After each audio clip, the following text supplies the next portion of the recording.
Hello students, आप सभी का स्वागत है उदित फार्मेसी के इस यूट्यूब चैनल पे। तो देखिए, आज की इस वीडियो क्लास में जो है वो हम चैप्टर नंबर 2 करने वाले हैं फिजिक्स का, जो कि पॉलिटेक्निक ग्रुप ई एंट्रेंस एग्जामिनेशन के लिए बहुत ज़्यादा इंपॉर्टेंट है। और इस चैप्टर का नाम है सदिश विश्लेषण यानी कि वेक्टर एनालिसिस। तो बेसिकली इस चैप्टर में जो है वो हम यहाँ पे सदिश राशि के बारे में पढ़ते हैं, अदिश राशि के बारे में पढ़ते हैं, जिसको कि हम स्केलर कहते हैं, वेक्टर कहते हैं। उनके एग्जाम्पल्स के बारे में पढ़ते हैं, उनके जोड़ने, घटाने, भाग करने और गुणा करने के बारे में जो है वो हम पढ़ते हैं। तो आज की इस वीडियो क्लास में जो है हम कुछ इंपॉर्टेंट टॉपिक्स के बारे में जो है वो हम डिस्कस करेंगे। तो चलिए, जो आज की क्लास है उसको शुरू कर लेते हैं। अगर आपने उदित फार्मेसी यूट्यूब चैनल पे पहली बार विजिट किया है तो चैनल को सब्सक्राइब कर दें, साथ में बेल नोटिफिकेशन को ऑन रखें, जिससे कि आने वाली सभी अपडेट जो है वो आपको तुरंत देखने को मिल सके।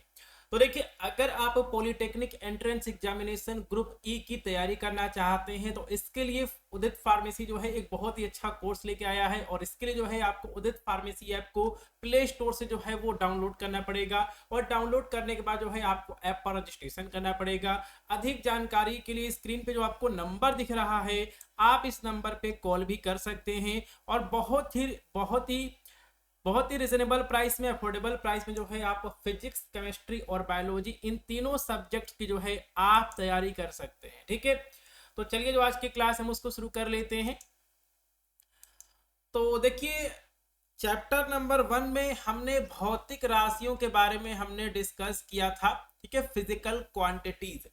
तो देखिए, फिजिक्स में जो भी राशियां यूज होती हैं, प्रयोग होती हैं, वो यहाँ पे दो तरह की होती है। पहली होती है अदिश राशि। मतलब देखिए, यहाँ पे अ का मतलब क्या होता है, नहीं, और यहाँ पे लिखा गया दिश का मतलब क्या होता है, दिशा। तो ऐसी राशियां जिनमें जो है वो दिशा नहीं होता है, डायरेक्शन नहीं होता है, उसे हम क्या कहते हैं, स्केलर क्वांटिटी यानी कि अदिश राशियां कहते हैं। और यहाँ पे लिखा गया है सदिश। ठीक है, सौ का मतलब क्या होता है, इंक्लूडिंग यानी कि सहित। और यहाँ पे दिश का मतलब क्या होता है, दिशा। तो ऐसी राशियां जिसमें कि जो है वो दिशा भी शामिल होता है। ठीक है, तो जो आपके यहाँ पर अदिश राशियां होती हैं, स्केलर क्वांटिटी होती है, उनके अंदर दिशा नहीं होती है। और जो आपके यहाँ पे सदिश राशियां हैं, उनके अंदर क्या होती है, डायरेक्शन होती है, दिशा होती है। तो देखिए, हम यहाँ पर एक एग्जांपल लेते हैं। अगर मैं आपसे कहूं कि यहाँ से दिल्ली जो है 500 किलोमीटर दूर है। ठीक है, तो इसके अंदर मैंने आपको दिशा नहीं बताया है, मैंने केवल आपको दूरी बता दी है, तो ये आपकी अदिश राशि कहलाएगी। अगर मैं आपसे यहाँ पे ये कहता हूं कि यहाँ से दिल्ली जो है 500 किलोमीटर उत्तर दिशा में है। ठीक है, तो अब की बार जो है हमने आपको दिशा बता दिया है, डायरेक्शन बता दिया है, जो कि बहुत ज्यादा सटीक है और सही है। ठीक है, तो जहां भी आपको डायरेक्शन देखने को मिल जाए वो आपको क्या कहलाएगा, सदिश राशि यानी कि वेक्टर कहलाएगा, वेक्टर क्वांटिटी कहलाएगी। ठीक है, तो ऐसी भौतिक राशियां जिनमें केवल क्या होता है, परिमाण होता है, मैग्नीट्यूड होता है, वैल्यू होती है। जैसे कि अभी हमने बताया कि दिल्ली यहां से 500 किलोमीटर दूर है, तो यहां पे हमारे पास क्या है, हमारे पास केवल परिमाण है, वैल्यू है, मैग्नीट्यूड है 500 किलोमीटर। लेकिन इसमें क्या, इसमें दिशा नहीं है कि आखिरकार दिल्ली किस दिशा में है। ठीक है, तो इन्हें क्या कहेंगे, इन्हें हम कहेंगे अदिश राशियां कहेंगे, जिसको कि हम स्केलर क्वांटिटी कहते हैं। इनमें कोई भी दिशा नहीं होती है, जैसे कि आपका द्रव्यमान हो गया, तापमान हो गया, समय हो गया, इनमें जो है कोई भी दिशा नहीं होता है। ठीक है, उसके बाद ऐसी भौतिक राशियां जिनमें आपका मैग्नीट्यूड होता है, परिमाण होता है, और साथ में जो है उसमें डायरेक्शन भी दिया गया होता है, इसे हम क्या कहते हैं, सदिश राशि कहते हैं। मतलब दिशा सहित वेक्टर क्वांटिटी कहते हैं। जैसे कि आपका वेग हो गया, बल हो गया, त्वरण हो गया, ये सभी जो है वो आपकी क्या है, सदिश राशियां हैं। तो ये हम यहाँ पर एक टेबल देख लेते हैं। तो यहाँ पर टेबल बनाया गया है सदिश राशियों का, और अदिश राशियों का जो है वो यहाँ पर टेबल बनाया गया है।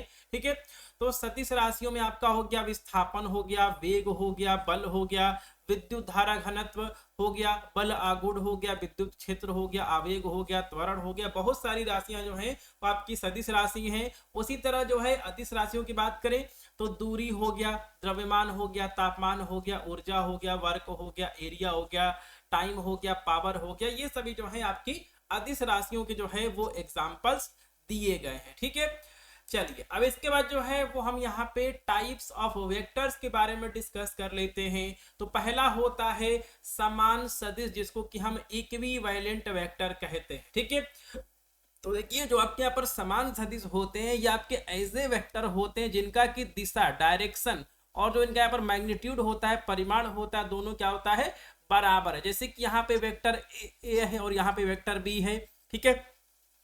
तो इसमें क्या है कि वेक्टर ए जो है वो वेक्टर बी के बराबर है, ठीक है। तो इसी को हम क्या कहेंगे समान सदिश कहेंगे, ठीक है। समान सदिश को जो है उन्हें हम यहाँ पर तुल्य सदिश भी जो है वो कहते हैं।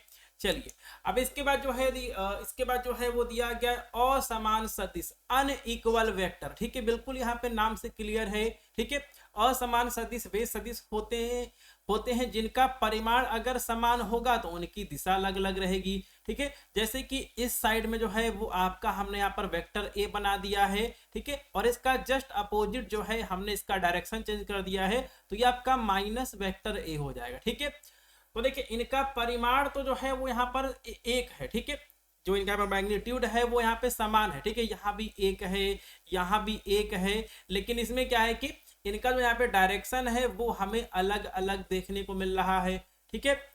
या फिर ऐसा हो सकता है कि इनका परिमाण अलग अलग हो, ठीक है, और जो इनका यहाँ पे दिशा हो वो यहाँ पे समान हो। जैसे कि हमने यहाँ पर लिख दिया है ये आपका वेक्टर ए है, ये आपका वेक्टर ए है और ये जो है ये भी जो है वो आपका यहाँ पर वेक्टर बी है, ठीक है। तो देखिए इनकी लंबाई जो है वो यहाँ पे अलग अलग है, बाकी जो है इनका दिशा जो है वो यहाँ पे समान है। या फिर ऐसा हो सकता है कि इनका डायरेक्शन यहाँ पे वेक्टर ए है और इस साइड में जो है वो आपका वेक्टर बी है, मतलब इनका मैग्नीट्यूड और जो इनका यहाँ पर ठीक है डायरेक्शन है वो सब अलग अलग है। इसे हम क्या कहते हैं असमान सदिश यानी कि अनइक्वल वेक्टर कहते हैं, ठीक है।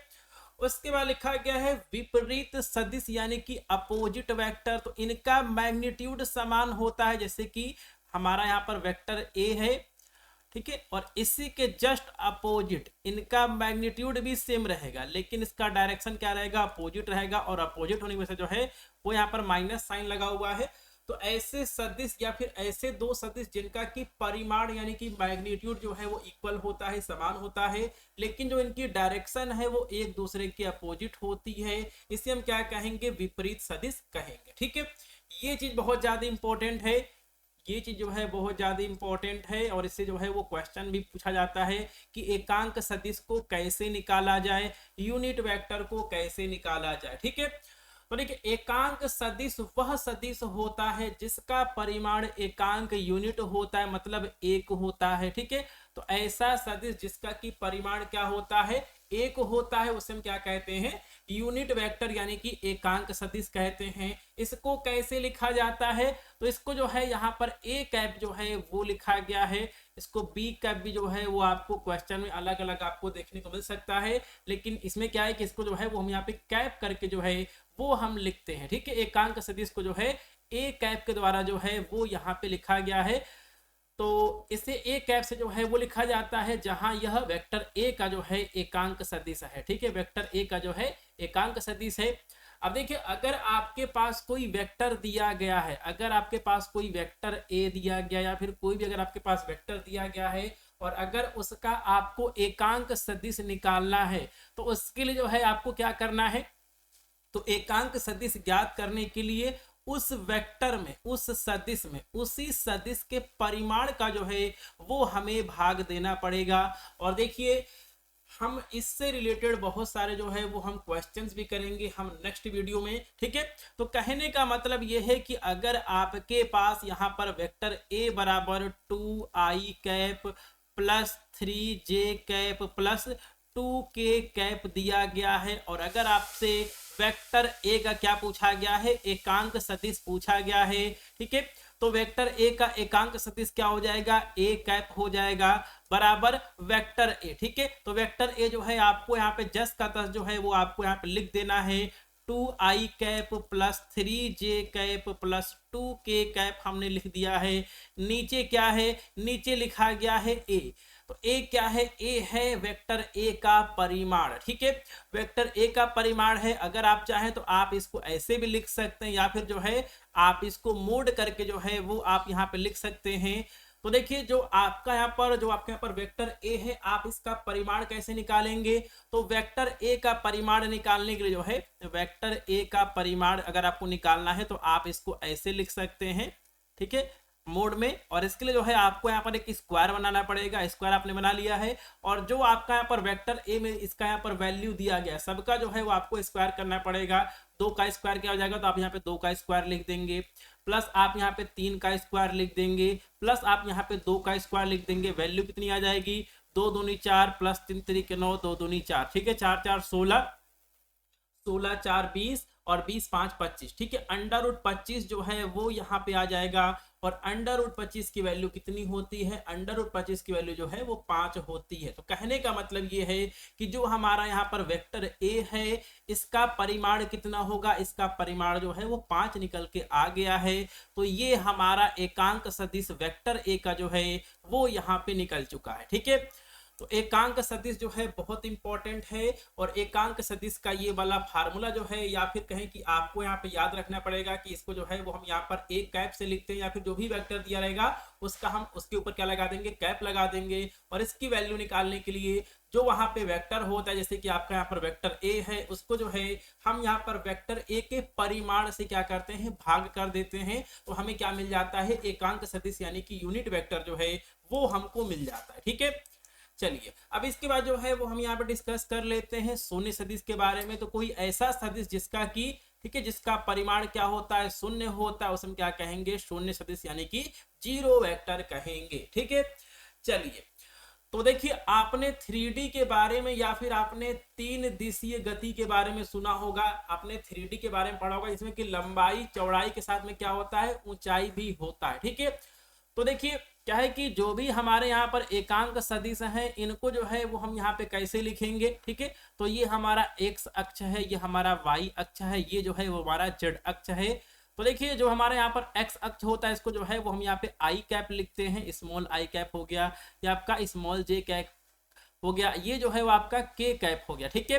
तो ये सारे हमारे कहाँ हैं? ये सारे जो है हमारे यहाँ पर एकांक सदिश हैं। आई कैप, जे कैप और के कैप। जो आपका यहाँ पर आई कैप होता है वो आपका यहाँ पर एक्स अक्ष पे होता है, जो आपका जे कैप होता है वो आपका वाई अक्ष पे होता है, जो आपका के कैप होता है वो आपका, ठीक है, जेड वाले अक्ष पे होता है, ठीक है।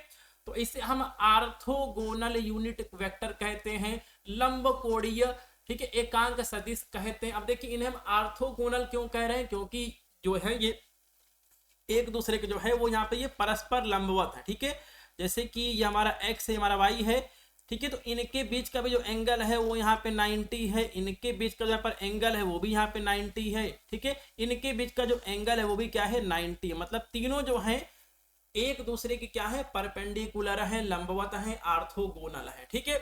चलिए अब इसके बाद जो है हम यहाँ पे एक और टॉपिक के बारे में डिस्कस कर लेते हैं, जो कि है सदिशों का गुणा यानी कि मल्टीप्लीकेशन ऑफ वेक्टर। तो जो भी आपके वेक्टर होते हैं आप इनका गुणा कैसे करते हैं? तो देखिए जो इनका यहाँ पे गुणा होता है वो यहाँ पे 2 तरह का होता है। पहला होता है स्केलर या फिर डॉट प्रोडक्ट, जिसको कि हम अदिश गुणनफल कहते हैं। और एक आपका होता है वेक्टर या फिर क्रॉस प्रोडक्ट, जिसको कि हम सदिश गुणनफल कहते हैं, ठीक है। तो एक आपका होता है अदिश गुणा, जिसको कि हम स्केलर या फिर डॉट प्रोडक्ट भी कहते हैं, और एक आपका होता है वेक्टर या फिर क्रॉस प्रोडक्ट, ठीक है। तो इनके बारे में जो है वो हम यहाँ पे थोड़ा सा डिस्कस कर लेते हैं, स्केलर या फिर डॉट प्रोडक्ट के बारे में, ठीक है। चलिए तो देखिए स्केलर या फिर डॉट प्रोडक्ट में क्या है? जैसे कि हमारे पास वेक्टर यहाँ पर a है और एक हमारे पास वेक्टर b है। अगर हम इनका डॉट प्रोडक्ट या फिर स्केलर अगर हम इनका यहाँ पे गुणा करें, अदिश गुणा करें, तो क्या होगा? तो ये जो है वो आपका हो जाएगा वेक्टर ए, यहाँ पे हमने लगाया है डॉट लगाया है, इसकी वजह से जो है इसको हम क्या कहते हैं? डॉट प्रोडक्ट कहते हैं। Vector A dot vector B बराबर क्या होता है? ए बी कॉस थीटा होता है। बस यही जो है आप याद कर लीजिए, ठीक है। डॉट प्रोडक्ट में क्या होता है? Vector A dot vector B बराबर क्या होता है? ए बी कॉस थीटा होता है, ठीक है। तो जैसे कि यहाँ पे वेक्टर ए है और यहाँ पे वेक्टर बी है, इनके बीच का एंगल क्या है? इनके बीच का एंगल क्या है? इनके बीच का एंगल थीटा है।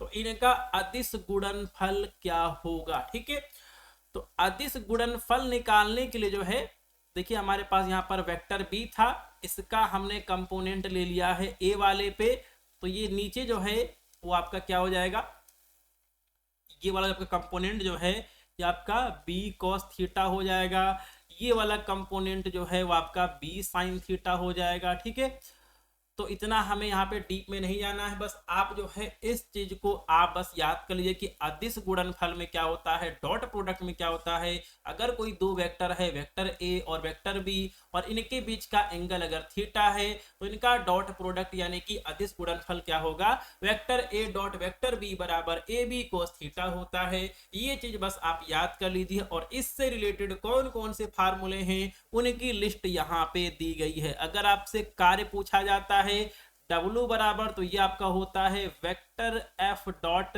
वेक्टर S बराबर एफ एस कॉस थीटा हो जाएगा। ठीक है, उसी तरह यहां पर दिया गया है, पावर दिया गया है, vector F dot vector B बराबर क्या हो जाएगा, एफ वी कॉस थीटा हो जाएगा। यहां पर एफ एस कॉस थीटा हो जाएगा। यहाँ पे जो है वो आपका चुंबकीय फ्लक्स दिया गया है, आपका बी ए कॉस थीटा हो जाएगा। यहाँ पे आपका विद्युत धारा दिया गया है, ये आपका विद्युत धारा घनत्व है, जे ए कॉस थीटा हो जाएगा। ठीक है, तो डॉट प्रोडक्ट में क्या आता है, कॉस थीटा आता है। और अगर हम बात करें सदिश गुणनफल की, ठीक है, अगर वहां पे लिखा होता वेक्टर या फिर क्रॉस प्रोडक्ट या फिर सदिश गुणनफल, तो अगर हमारे पास दो वेक्टर है, वेक्टर ए और वेक्टर बी, तो इनका क्रॉस प्रोडक्ट या फिर इनका, ठीक है, इनका यहाँ पे सदिश गुणनफल क्या होता है, वेक्टर ए हम लगाते हैं क्रॉस, क्योंकि इसमें इसको हम क्रॉस प्रोडक्ट भी कहते हैं। क्रॉस वेक्टर बी बराबर क्या होता है, ए बी साइन थीटा होता है। ठीक है, इस फार्मूले को भी जो है आपको याद रखना है, ये आपका क्रॉस प्रोडक्ट का फार्मूला है। और जो फार्मूला अभी हमने आपको यहाँ बताया है वो आपका डॉट प्रोडक्ट का फार्मूला है। और इन सभी फार्मूलों को जो है आप यहाँ पे याद कर पाएंगे, क्योंकि अगर आपसे यहाँ पे कार्य वाला क्वेश्चन पूछेगा और अगर उसमें वेक्टर में जो है अगर उसके अंदर अगर उसमें वैल्यू दिया गया है, तो आप यहाँ पर कॉस थीटा से जो है आप उसको सॉल्व करेंगे। ठीक है, चलिए, तो इसके बाद जो है हम यहाँ पे अदिश गुणनफल के कुछ प्रॉपर्टीज को देख लेते हैं, जो कि बहुत ज्यादा इंपॉर्टेंट है। तो अभी हमने आपको बताया है कि vector A dot vector B यानी कि डॉट प्रोडक्ट या फिर अदिश गुणनफल बराबर क्या होता है, ए बी कॉस थीटा होता है। ठीक है, अब देखिए जो आपका यहाँ पर थीटा है, अगर इसकी वैल्यू 90 डिग्री से कम है, जैसे कि 30 डिग्री है, cos 30 हो गया, cos 45 हो गया, cos 60 हो गया, या फिर जो है ठीक है, अगर इनकी वैल्यू कितनी है, अगर इनकी वैल्यू 90 डिग्री से कम है तो cos थीटा की वैल्यू क्या होती है, पॉजिटिव होती है। जैसे कि आपका यहाँ पर cos 30 आपके यहाँ पर cos 30 हो गया, cos आपके यहाँ पर 45 हो गया, cos 60 हो गया। तो अगर आपने sin 30 की वैल्यू याद की होगी, sin 45 की वैल्यू याद की होगी, sin 90 की वैल्यू याद की होगी, sin 60 की वैल्यू याद रखी होगी। ठीक है, तो इसमें क्या है, अगर यहाँ पर थीटा की वैल्यू 90 डिग्री से कम है तो cos थीटा क्या होगा, पॉजिटिव होगा। और इससे क्या होगा कि vector A dot vector B की जब वैल्यू आएगी जो कि आपका ए बी cos थीटा होगा, वो हमें पॉजिटिव देखने को मिलेगा। अगर थीटा की वैल्यू क्या है 90, आप सभी को पता है कि cos थीटा की वैल्यू कितनी होती है, सॉरी cos 90 की वैल्यू कितनी होती है, cos 90 की वैल्यू होती है 0। cos 90 की वैल्यू कितनी होती है, cos 90 की वैल्यू 0 होती है। cos 0 डिग्री की वैल्यू कितनी होती है, 1 होती है। इसके लिए जो है आपको साइन cos का जो टेबल है उसे आपको याद करना पड़ेगा। तो देखिए अगर अगर यहाँ पे थीटा की वैल्यू कितनी है, 0 है, तो देखिए vector A dot vector B बराबर क्या हो जाएगा, ए बी cos 0 हो जाएगा। ठीक है, cos 0 डिग्री हो जाएगा और इसकी वैल्यू कितनी होती है, 1 हो जाएगी। ठीक है, तो ये आपका ए बी मिल जाएगा। ठीक है, लेकिन अगर इसकी वैल्यू 90 डिग्री दी गई है तो आपका क्या हो जाएगा, vector A dot vector B बराबर ए बी cos 90 हो जाएगा। और cos 90 की वैल्यू कितनी होती है, 0 होती है, मतलब vector A dot vector B बराबर क्या मिल जाएगा, 0 मिल जाएगा। ये बहुत इंपॉर्टेंट है, इसको मैं यहाँ पे लिख देता हूँ। ठीक है, देखिए vector A dot vector B बराबर अगर इनके बीच का जो एंगल है वो कितना है, 90 है, तो ए बी cos 90 हो गया। और cos 90 की वैल्यू कितनी होती है, 0 होती है, ए बी और इसकी वैल्यू कितनी देगा, 0, मतलब कितना मिल गया, 0 मिल गया। ठीक है, तो अगर vector A dot vector B की वैल्यू अगर 0 आ रही है तो कहने का मतलब ये है कि वेक्टर ए और वेक्टर बी जो है वो क्या है, एक दूसरे के परपेंडिकुलर है, लंबवत है, उनके बीच का एंगल कितना है 90 है। वेक्टर ए यहाँ पे है, वेक्टर बी यहाँ पे है, ठीक है। अगर हमने इसका डॉट प्रोडक्ट निकाला, अगर हमने इसके यहाँ पे अदिश गुणा किया और अगर उसकी वैल्यू 0 आ गई तो आप यहाँ पे मान लेंगे कि ये दोनों जो हैं ऑर्थोगोनल हैं, एक दूसरे के क्या है, ठीक है, परपेंडिकुलर है, लंबवत है, ठीक है। अगर थीटा की वैल्यू 90 डिग्री से ऊपर है तो कॉस थीटा की वैल्यू क्या हो जाएगी, नेगेटिव हो जाएगी। इसकी वजह से जो है vector A dot vector B बराबर क्या हो जाएगा, उसकी वैल्यू क्या आएगी, आपकी नेगेटिव आएगी, ठीक है। उसके बाद क्या है, vector A dot vector B बराबर vector B dot vector A होता है। इसके अलावा वेक्टर ए डॉट ब्रैकेट में है vector B plus vector C बराबर क्या हो जाएगा, तो इसका मल्टीप्लाई हो जाएगा इससे, इसका मल्टीप्लाई हो जाएगा इससे, vector A dot vector B plus vector A dot vector C हो जाएगा, ठीक है। तो क्या लिखा गया है, दो परस्पर लंबवत सदिशों का अदिश गुणनफल कितना होता है, शून्य होता है। अभी हमने आपको बताया है कि अगर दो यहाँ पे आपके वेक्टर हैं जो कि क्या है, परपेंडिकुलर हैं, ठीक है, एक दूसरे के, और इनका हमने डॉट प्रोडक्ट निकाला तो क्या मिल गया, 0 मिल गया। क्यों मिल गया, क्योंकि cos 90 की वैल्यू कितनी होती है, 0 होती है। तो वही बात यहाँ पे लिखी गई है, vector A dot vector B बराबर क्या लिख दिया गया है, ए बी cos 90 बराबर क्या हो जाएगा, 0 हो जाएगा, ठीक है। तो अभी हम डॉट प्रोडक्ट के बारे में डिस्कस कर रहे हैं, ठीक है। तो देखिए, अगर आप D pharma entrance examination group ई की पूरी तैयारी करना चाहते हैं तो इसके लिए आपको उदित फार्मेसी ऐप को प्ले स्टोर से डाउनलोड कर लेना है और बहुत ही कम प्राइस में मात्र 499 में जो है आप फिजिक्स केमिस्ट्री बायोलॉजी की कंप्लीट तैयारी उदित फार्मेसी ऐप पे जो है वो कर सकते हैं। और इसके लिए ऐप को प्ले स्टोर से जो है वो आपको डाउनलोड करना पड़ेगा। स्क्रीन पे जो आपको नंबर दिख रहा है आप इस नंबर पे भी जो है कॉल कर सकते हैं, ठीक है। चलिए, तो इसके बारे में जो है हम थोड़ा सा और डिस्कस कर लेते हैं। अगर हमारे पास दो वेक्टर हैं, वेक्टर ए और वेक्टर बी, ये क्या है, समांतर है, पैरेलल है। तो अगर ये पैरेलल है तो इनके बीच का एंगल कितना होगा, 0 होगा, ठीक है। तो क्या हो जाएगा, vector A dot vector B बराबर ए बी कॉस 0 डिग्री होगा। और कॉस 0 की वैल्यू कितनी होती है, कितनी होती है, 1 होती है। ए बी गुणे 1 मतलब ए बी जो है हमको मिल जाएगा। तो यदि दो सदिश वेक्टर समांतर हैं यानी कि उनके बीच का एंगल कितना है, 0 डिग्री है, तब हमें डॉट प्रोडक्ट क्या देखने को मिलेगा, vector A dot vector B बराबर ए बी कॉस 0, ठीक है। और कॉस 0 की वैल्यू कितनी होती है, ए होती है, मतलब हमें क्या मिल जाएगा, ए बी मिल जाएगा, ठीक है। और अगर थीटा की वैल्यू 180 डिग्री हो तो कॉस थीटा, तो कॉस 180 की वैल्यू कितनी होती है, -1 होती है। तो ये हमें माइनस ए बी देखने को मिल जाएगा। अगर हम किसी एक वेक्टर का उसी वेक्टर से डॉट प्रोडक्ट निकालें, अदिश गुणा करें, तो क्या होगा, जैसे कि यहाँ पे वेक्टर ए है, ठीक है।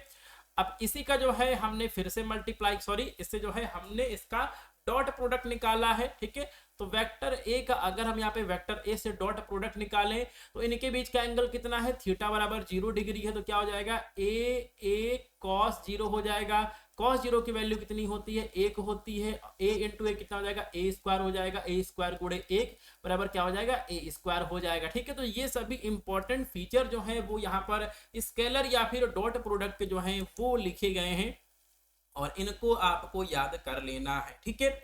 चलिए, तो हम यहाँ पे कुछ और प्रॉपर्टीज के बारे में डिस्कस कर लेते हैं।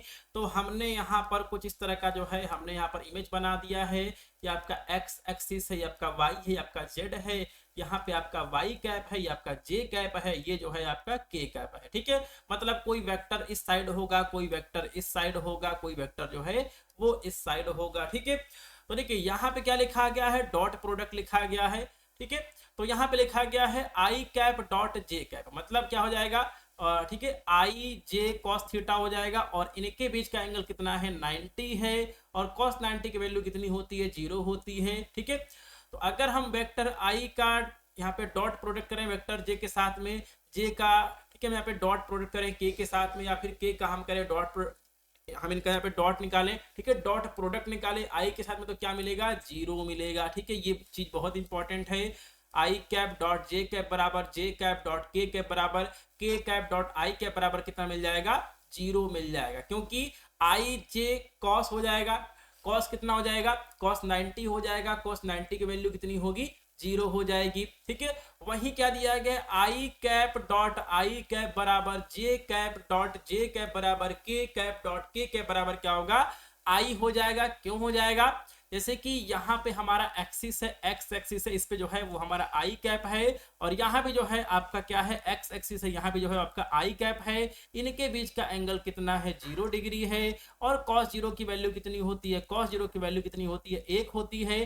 तो अगर हम यहाँ पे आई कैप का, ठीक है, आई कैप के साथ मल्टीप्लाई करें तो क्या हो जाएगा, आई इंटू आई कॉस जीरो हो जाएगा। कॉस जीरो की वैल्यू कितनी होती है, क्या हो जाएगी, 1 हो जाएगी, मतलब आई स्क्वायर जो है वो हमें देखने को मिल जाएगा। ठीक है, अगर ये आपका वेक्टर में रहता तो, ठीक है, अगर ये आपका वेक्टर में रहता तो, ठीक है, हम यहाँ पे वेक्टर कर लेते हैं।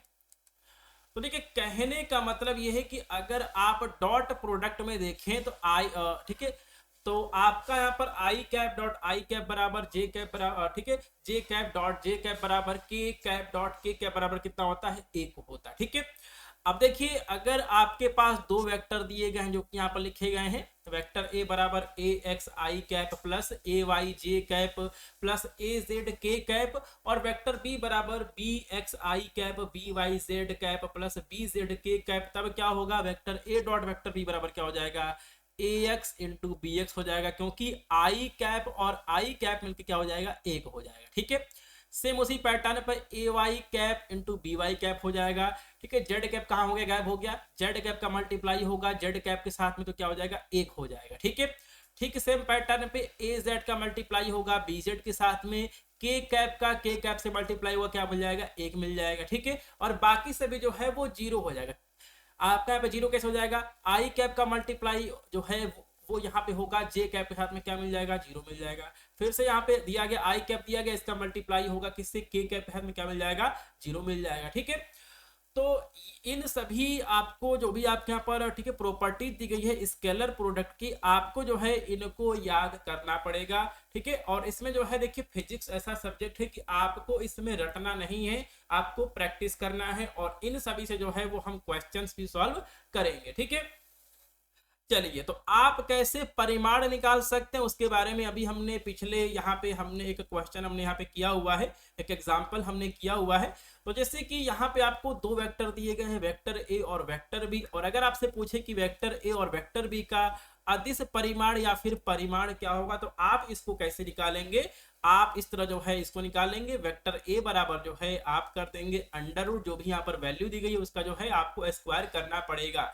तो जैसे कि अभी हमने यहाँ पर देखा है, अभी हमने यहाँ पर एक देखा है, एक बार हम यहाँ पे प्रीवियस पेज पे चलते हैं, अभी हमने यहाँ पे डिस्कस किया हुआ था ये। ठीक है, हमारे पास वेक्टर ए था 2 आई कैप प्लस 3 जे कैप प्लस 2 के कैप, और इसका जो है वो हमने यहाँ पर मैग्नीट्यूड जो है वो हमने निकाला, क्या आया था, अंडर रूट 25 आया था। तो इस तरह जो है आप यहाँ पे क्या निकाल सकते हैं, आप जो है उनके अदिश परिमाण या फिर परिमाण, जिसको कि हम यहाँ पर इंग्लिश में क्या कहते हैं, मैग्नीट्यूड कहते हैं, आप इसको निकाल सकते हैं। यहाँ पर वेक्टर ए का निकला, यहाँ पे जो है वो वेक्टर बी का निकला है। ठीक है, तो मुझे उम्मीद है कि यहाँ पे जिन भी टॉपिक्स को आपको बताया गया है वो टॉपिक्स आपको समझ में आए होंगे। तो चलिए मिलते हैं अगली क्लास में।